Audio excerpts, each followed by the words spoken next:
horse started to ride on. Nils was quite surprised. He didn't think that the horse could actually talk, but he always did as he was told, and he rode to the right and to the right and to the right and to the right, and sure enough he came to where there was the castle with great golden gates wide at its front. But outside of the castle there was no king, there was a soldier. The soldier had a sword by his side, a pistol in his belt, and he stood there and said, "Go away!" What did he say? Go away! Now, you're supposed to be trying to frighten us, and you're going, "Go away!" After 3, he said, 1, 2, 3, Go away! That's more like it. And Nils looked, and he would have turned, but the horse raised its head and said, "I think your Majesty the King would like to see me." He dropped his sword and his pistol. He went, "A talking horse! The horse can talk!" And here he ran, do it with me, and he ran inside of the castle and up the stairs, and he went to where the king lay sleeping. And he grabbed hold of the king and started to shake him. He said, "Your Majesty, Your Majesty! Your Majesty, Your Majesty! Outside there's a talking horse!" Outside there's a talking horse! And the king was lying there and going, "Will you stop shaking me?" The king said, "You had better have a talking horse outside, otherwise I shall..." Do that with me. Do you know, that is so graphic. "Otherwise I shall do it with me. Chop off your head." The soldier said, "It's true, it's true. The horse can talk. I've heard it for myself." The king got dressed. Show me. King got dressed. He went down the stairs. Show me how proud he was. And when he went outside, he said, "Now, horse, talk to me." The horse raised its head. Do it. Raised its head, and it looked, and it said nothing. The king looked. He looked at the soldier. "Now, horse, talk to me." The soldier goes, "Please talk, please talk, please talk, please talk." And it raised its head. Do it. And it said nothing. The king was going. "Please talk, please talk."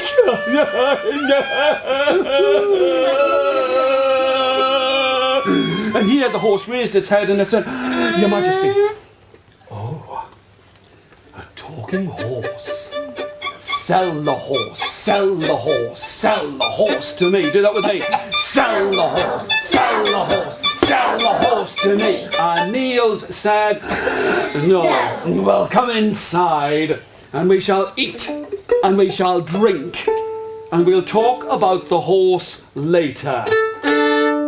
Nils went inside and he ate, but not too much. And he drank, but not too much.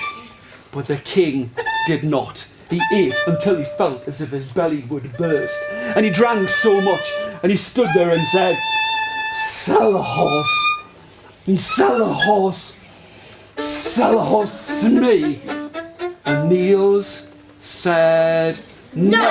In that case, go on, do it. Nils ran outside. He went to the horse. He said, "Horse, horse, the king's gonna..."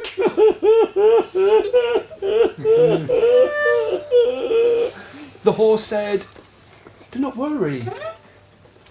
Put me with the king's old horses.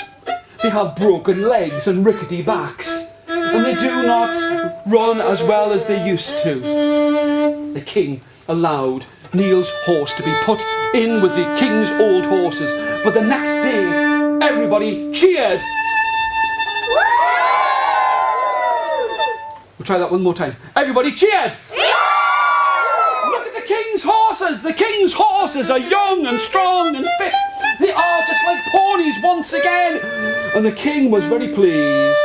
He looked and he said, "My dear sir, I will give you a reward. What would you like?"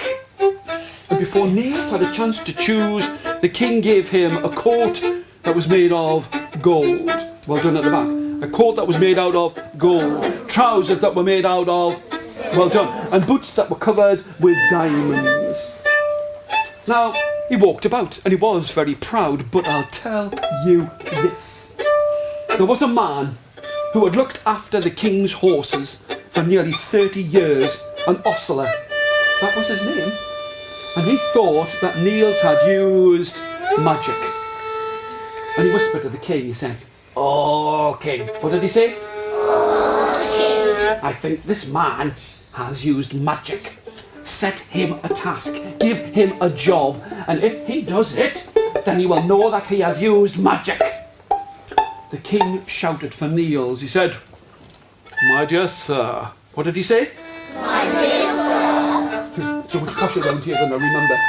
"My dear sir, I want you to go and find me the Queen. The Queen who has been gone for 7 long years. And if you do not bring her, then I shall," everybody, "chop off your head."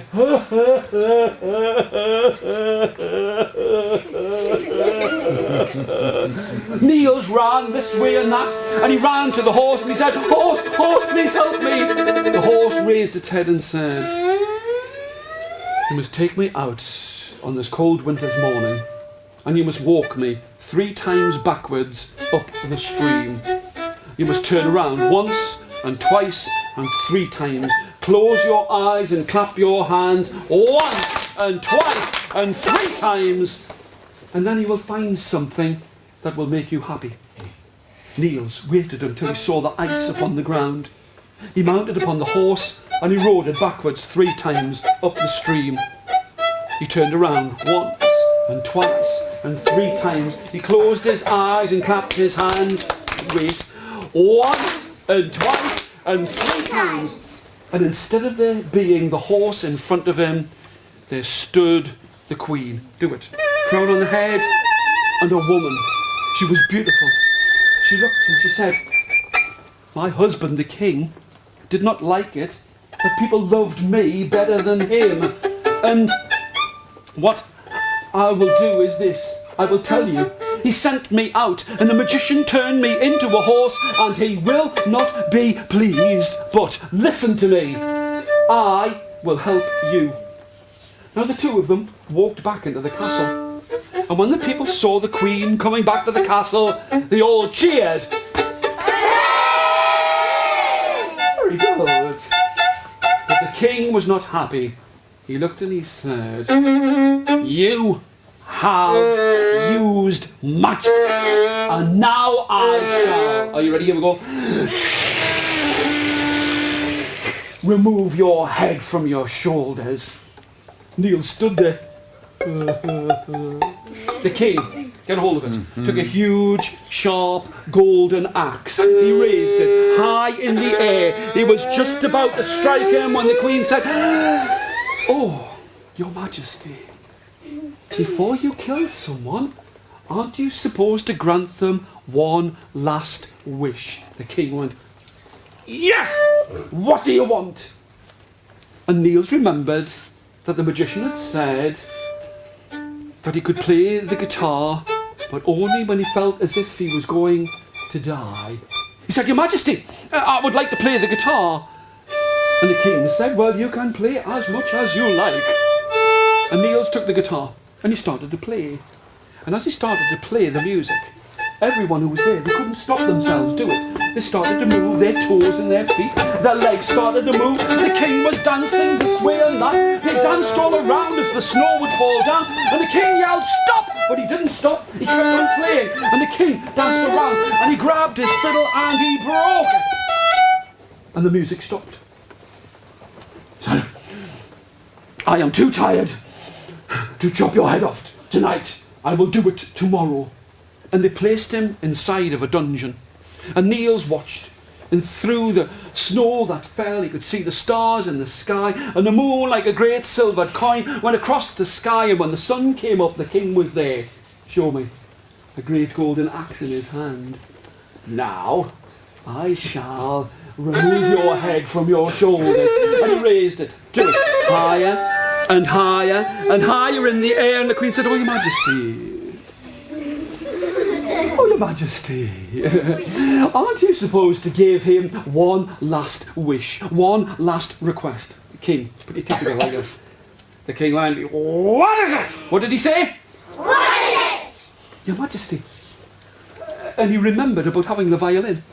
And he was nearly dying. He said, I would like to play the violin. Now, the queen looked, and the king was not happy. He thought, if he starts to play the violin again, he will cause me some trouble. And the queen said, Your Majesty, let me tie you to a tree. And there in the middle of the castle there was a tree. Make this tree with me. There was a tree. And he stood there against the tree. And the queen took a silk and silver rope, and she ran around and around and around and around and bound him to the tree, and he could not move, and he was there. And now he smiled and said, play your music. And Nils started to play. And everyone who was there, they couldn't stop themselves. Their toes started to move. They're very good. And their legs started to move, and the king shouted out, play louder! What did he shout? So he played louder and louder, and the king was there and his toes were moving, but he could not move, and he shouted again, play louder! And you know something? He looked, and he wished he hadn't shouted play louder. When the king looked down, with everyone dancing around him, the roots of the tree came out of the ground. The tree jumped up, with the king tied to it. The tree and the king danced around this way and that, and danced around. He shouted, stop! What did he shout? Stop! But he would not stop, but he kept on dancing with the tree. The tree went down to the side of the sea and right down to the bottom of the ocean floor. And the king was never seen again. The queen said, please stop. And Nils did stop his playing. Now, I know what you think I'm going to say, but I'm not. Nils and the queen did not get married. But if ever she needed advice, when the weather was cold, show me, when the weather was cold and the snow would fall, Nils would sit by her side and she would say to him, now Nils, I am cold and the weather is of winter. Please play me some music. And Nils would pick up his fiddle and he would start to play.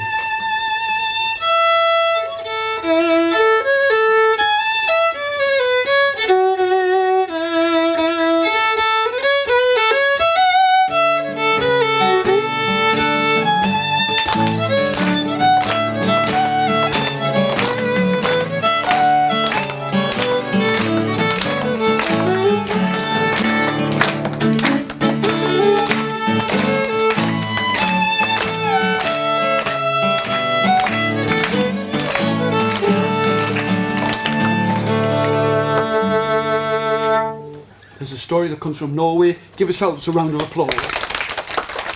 Well, you have sat fantastically for such a long time. Let's try something. This means to stand up.